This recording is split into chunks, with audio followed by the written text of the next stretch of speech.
Caribbean premier লিগে Caribbean দ্বীপপুঞ্জের প্রায় সব দ্বীপেরই একটা করে দল আছে। ট্রিনিদাদ এন্ড টোবাগোর আছে, গায়ানার আছে, বার্বাডোসের আছে, সেন্ট লুসিয়ার আছে, সেন্ট কিটসের আছে, জামাইকার আছে, এমনকি অ্যান্টিগুয়ারও আছে।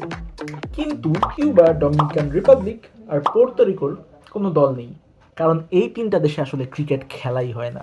অনেক আগেই ক্যারিবিয়ান দ্বীপগুলোতে স্প্যানিশরা উপনিবেশ তৈরি করেছিল, এবং যখন ব্রিটিশরা দেখলো ওইখানে তারা উপনিবেশ তৈরি করেনি, তখন তারা ক্যারিবিয়ান দ্বীপপুঞ্জে উপনিবেশ তৈরি করতে চলে গেল। তারা মোটামুটি অনেকগুলা ক্যারিবিয়ান দ্বীপই কোনো ঝামেলা ছাড়া স্প্যানিশদের কাছ থেকে নিয়ে নেয়। তবুও কিউবা, ডমিনিকান রিপাবলিক এবং পুর্তো এই তিনটা থেকে যায় স্প্যানিশ উপনিবেশের মধ্যে।